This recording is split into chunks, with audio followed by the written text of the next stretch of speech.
Andrew Fifita's starring State of Origin role highlights sometimes awkward position of fans for those who hope to admire both the athletic feats of their sporting heroes and their human qualities, or that semblance of humanity portrayed by all forms of media. There is a constant conundrum. Back in the day, when TV lenses were focused only on the games and sports, writers applied a code of confidentiality to barroom conversations and late-night antics. Should we have been told more about the foibles and failings of our heroes?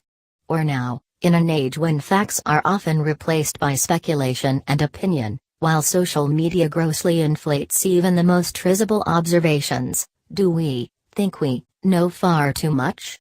On Wednesday night, New South Wales front rower Andrew Fifita should have applied marinade rather than liniment before trotting onto a seething Lang Park.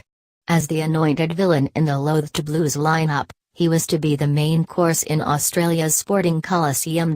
Accordingly, guests have arrived at a Trump costume party dressed as Angela Merkel and received warmer welcomes than the one Fifita got from a local crowd so intimidating even the poor guy singing the national anthem choked. Yet the 27-year-old prop embraced this test of courage and character with such focused ferocity that he emerged, even in the grudging eyes of his maroon tormentors, as the hero of a famous and potentially dynasty-destroying 28-4 victory. What made Fifita's performance so compelling was that he stood out to even the untrained eye in a game of rare and relentless excellence. As one set after another was completed with mathematical precision, Fifita broke the game's metronomic rhythm and busted the play open time and time again.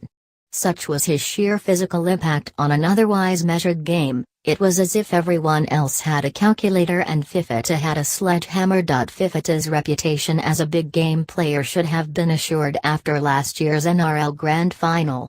Yet, even as he carried Cronulla to its first premiership and scored the winning try, we remained more focused on his rap sheet than his stats sheet. There was the road rage incident, his intimidation of a junior referee and, most recently, his public support for one-punch killer Kieran Loveridge that inevitably resulted in his exclusion from the Kangaroos tour of England. Photo: Fifita's infamous FKL armband cemented his already poor reputation.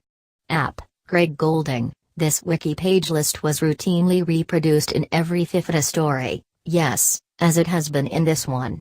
When accompanied by pictures of this 194 centimeter, 120 kilogram mural of menace, the image of an intimidating, even malevolent figure was ingrained. So much so that when teammate Luke Lewis was awarded the Clive Churchill Medal as best player in the grand final instead of Fifita, many felt this was appropriate punishment rather than an administrative outrage. But because we think we know so much about professional athletes, we often find we don't know much at all.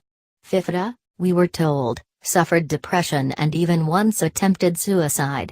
If you or anyone you know needs help, lifeline on 13 11 14, kids helpline on 1800 551 800, men's line Australia on 1300 789 978, suicide callback service on 1300 659 467, beyond blue on 1322 46 36, headspace on 1-800 650 890. After his incredible Origin performance, Fifita said, "This is what you live for, big games like these." Knowing his personal history, those words drip with poignancy. Yet the cycle of speculation and innuendo is relentless. So we still wonder if Fifita's mental anguish was caused by the public reaction to his anti-social behavior. Or, even more cruelly, whether the publicity of his problems was an attention-deflecting grab for public sympathy. Do we know anything?